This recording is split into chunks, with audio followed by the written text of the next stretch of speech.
জি24 ঘন্টায় স্বাগত। Jack অলিবল studio থেকে আপনাদের সঙ্গে আমি শুভদীপ। শুরু করছি 3:03 খবর। বিকাশ ভবনের সামনে থেকে সরতে নারাজ আন্দোলনকারীরা। সকাল থেকে লাগাতার স্লোগান। বিকেলে সংলগ্ন এলাকার স্কুলের পড়ুয়াদের নিয়ে ক্লাস করাবেন চাকরিহারা শিক্ষকরা।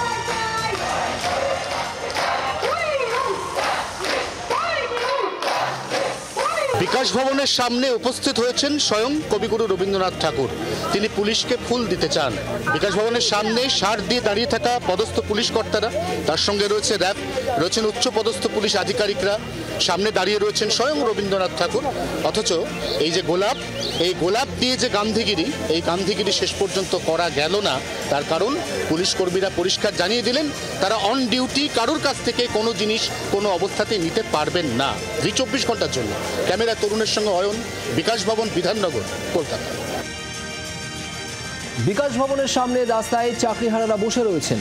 বিকেলে করুণাময়ী পর্যন্ত মিছিল করবেন চাকরিহারারা। আমাদের যে এই যোগ্য শিক্ষক শিক্ষক অধিকার মঞ্চ, যেটা অরাজনৈতিক, আমরা এখানে রাজনীতি করতে আসিনি। কে সরকার কে বিরোধী আমাদের দেখার দরকার নেই। আমরা চাকরি হারিয়েছি, আজকে 7 বছর ধরে চাকরি করার পরে আমরা চাকরি হারিয়েছি। আমাদের মূল লক্ষ্য চাকরি ফেরানো। আমরা এখানে ক্লাসরুম একটা শান্তি শৃঙ্খলা পরিবেশ, যেখানে অন্যান্য স্কুল থেকে, বিভিন্ন স্কুল থেকে ছাত্ররা আসবে, সেখানে তাদের পড়াশোনার ব্যবস্থা যেভাবে করা হয় সেভাবে করা হবে এবং ছাত্ররা তারা প্রতিবাদ জানাবে। আমরা টিচাররা হিসেবে যে প্রতিবাদ জানিয়েছি যে আমরা যোগ্য, আমাদের স্কুলে ফেরানোর ব্যবস্থা করা হোক। এছাড়াও সমাজের বুদ্ধিজীবী যারা মানুষ, যারা সমাজের শুভবুদ্ধি সম্পন্ন মানুষ, যারা এই অন্যায়ের বিরুদ্ধে যারা প্রতিবাদ এতকাল করে এসেছেন, তারা তো প্রতিবাদ করেছেন, এখনও করবেন। এছাড়াও ক্লাসরুমে যে সমস্ত ছাত্রছাত্রীদের আমরা পড়িয়েছি, তাদের মনের ব্যথা যে তারা তাদের প্রিয় টিচারদের শিক্ষক শেখাতে পারছে না, তারা আজকে আসবে।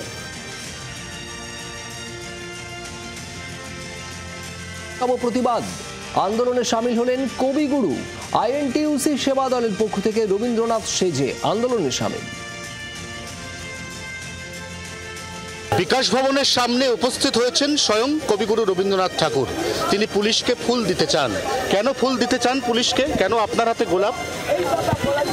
গোলাপ বলতে আপনাকে আগেই বলেছি যে আমি অসাধারণভাবে এসেছি, কিন্তু এরা যখন নিয়ে এসছে একটা শান্তির বার্তা দিতে এসছে গোলাপ দিয়ে। যারা যেটা চাইছেন তাদের ভালো হোক, সবার ভালো হোক, খারাপ কার জন্য না হয়। কিন্তু আপনার দেওয়া গোলাপ তো ওরা নিলেন না, সেটা তাদের ব্যাপার, নিলেন না। বিকাশ ভবনের সামনে শার্ট দিয়ে দাঁড়িয়ে থাকা পদস্থ পুলিশ কর্তারা, তার সঙ্গে রয়েছে র্যাব, রয়েছেন উচ্চ পদস্থ পুলিশ আধিকারিকরা, সামনে দাঁড়িয়ে রয়েছেন স্বয়ং রবীন্দ্রনাথ ঠাকুর।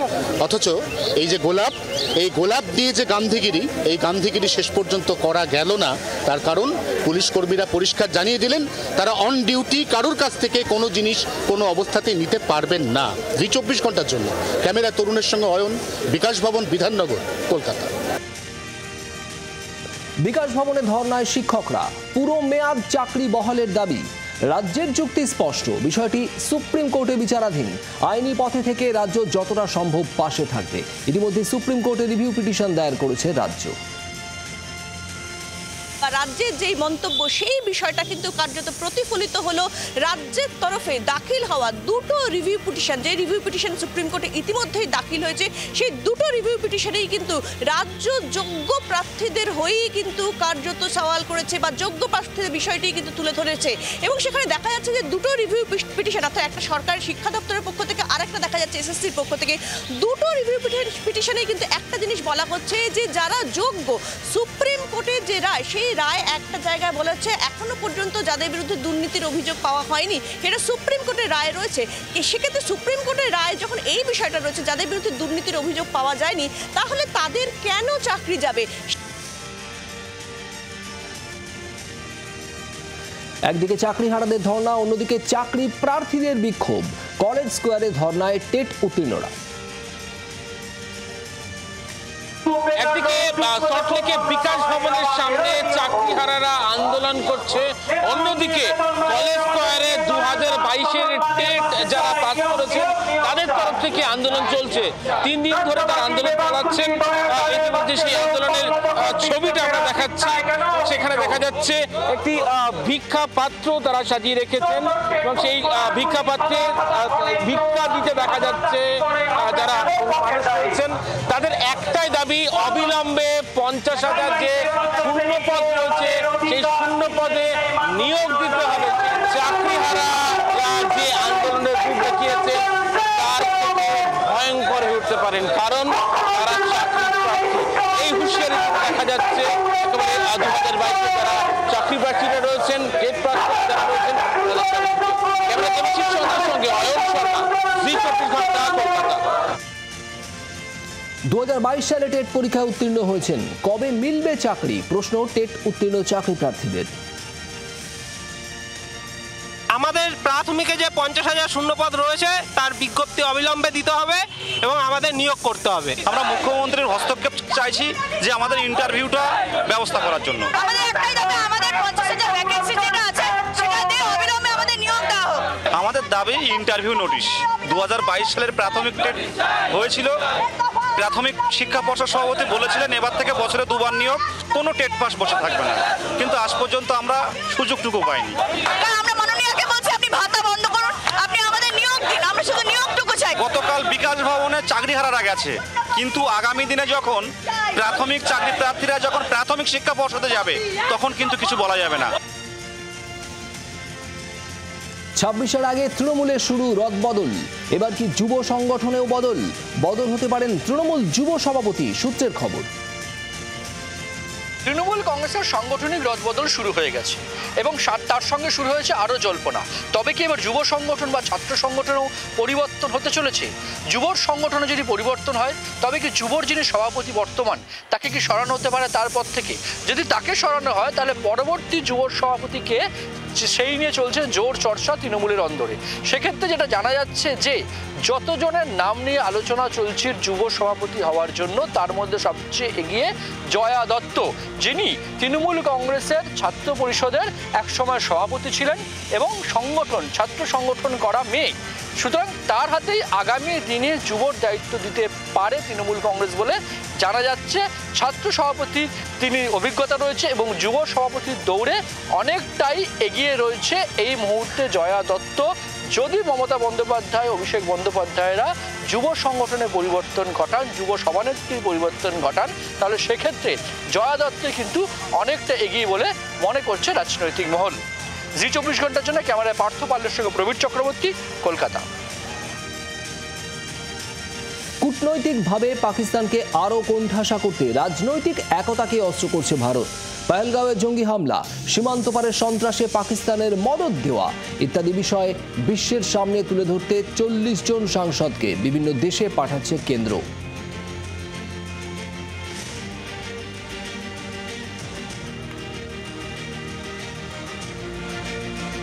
সাংসদ প্রতিনিধি দলে সন্তুষ্ট না কংগ্রেস, প্রতিনিধি দলে কংগ্রেস সাংসদ শশী থারুরের নাম। সোশ্যাল মিডিয়ায় জয়রাম রমেশের পোস্টে অসন্তোষের সুর। কেন্দ্রের তরফে বিদেশে যে একাধিক সেক্ষেত্রে ব্যক্তিকে নিয়ে তৈরি হয়েছে যে জল পাঠানো হচ্ছে, সেখানে কিন্তু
বেলুন সুসজ্জিত হয়ে শ্রীরামপুরে তেরঙ্গা যে যাত্রা, সেই যাত্রা এখানে অনুষ্ঠিত হচ্ছে এবং সেনাবাহিনীকে শুভেচ্ছা জানানো হচ্ছে, অভিনন্দন জানানো হচ্ছে এই তেরঙ্গা যাত্রার মধ্যে দিয়ে। এবং এটা জানিয়ে দেওয়া হচ্ছে যে ভারতের দিকে কেউ যদি চোখ তুলে তাকায় তার কিন্তু জবাব ভারতের সেনাবাহিনী দিতে প্রস্তুত রয়েছে।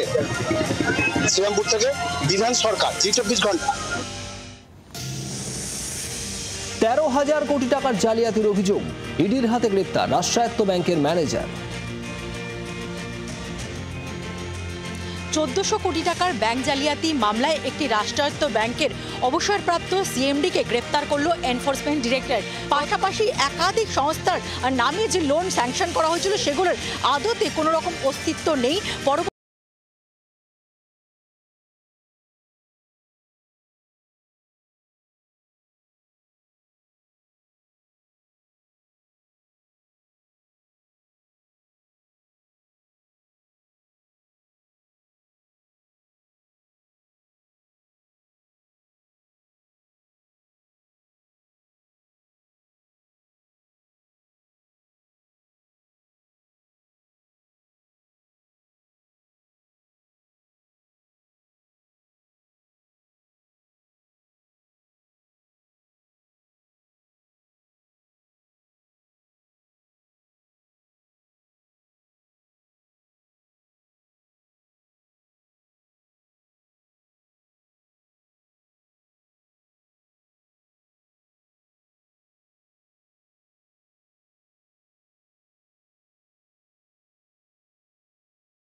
এখানেই শোপিয়ান থেকে ভিডিও জার্নালিস্ট শুভাশিস দাসের সঙ্গে রাজীব চক্রবর্তী, জি24 ঘন্টা।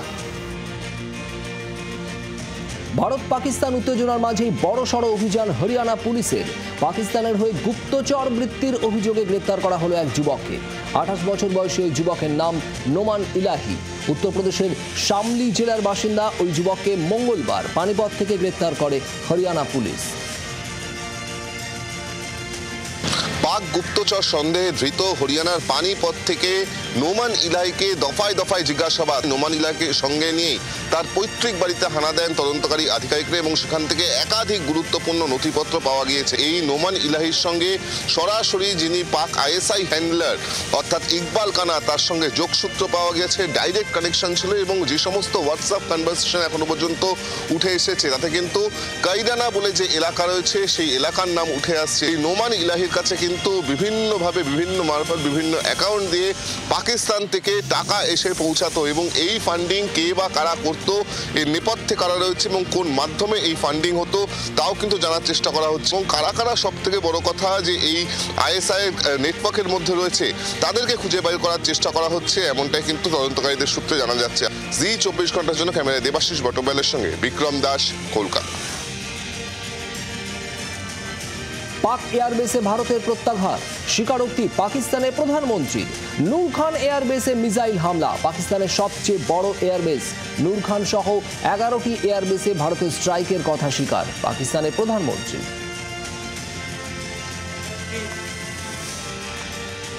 दरमियानी रात में तकरीबन 2:30 बजे सिपा सलार यानी सईद आसिम मुनीर ने मुझे सिक्योर फ़ोन पे मुझे बताया कि वज़ीर-ए-आज़म साहब, हिंदुस्तान ने अपने बैलिस्टिक मिसाइल अभी लॉन्च किए हैं, एक नूर खान एयरपोर्ट पे गिरा है।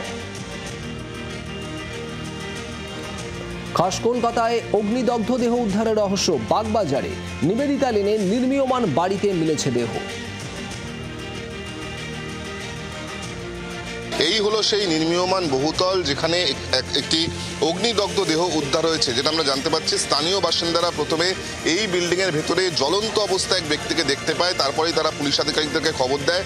পুলিশ এসে এখান থেকে একটা চার্ড বডি রিকভার করেছে এবং পুলিশ সূত্রের খবর যে এই বিল্ডিংয়ের মধ্যেই যেখান থেকে এই দেহ উদ্ধার হয়েছে তার পাশ থেকে একটি পেট্রোলের বটলও উদ্ধার হয়েছে। এই ব্যক্তি যার মৃত্যুর ঘটনা ঘটেছে তিনি কে, তার পরিচয় সম্পর্কে এখনো পর্যন্ত কিন্তু পুলিশ কোনো তথ্য পায়নি। পুলিশটা এই মুহূর্তে খতিয়ে দেখছে তা হলো যে এই ব্যক্তিকে কোনো রকমভাবে কেউ গায়ে আগুন দিয়ে খুন করেছে, কে নাকি খুনের পরে তার গায়ে আগুন দিয়ে দিয়েছে, নাকি সেই ব্যক্তি আত্মঘাতী হয়েছেন। ইতিমধ্যেই কলকাতা পুলিশের যারা সিনিয়র অফিসিয়ালস থেকে শুরু করে কলকাতা পুলিশের গোয়েন্দা বিভাগের হোমিসাইড শাখার আধিকারিকদের থেকে শুরু করে সায়েন্টিফিক উইংসের আধিকারিকরাও তারা এসে পৌঁছেছেন। এখান থেকে নমুনা সংগ্রহ করা হচ্ছে, কারণ কিভাবে এই ব্যক্তির মৃত্যুর ঘটনা ঘটেছে, যেমনটা আমি বললাম, খুন নাকি আত্মহত্যা নাকি অন্য কোনো কারণে মৃত্যু, তা স্পষ্ট হবে পোস্টমর্টেমের পর।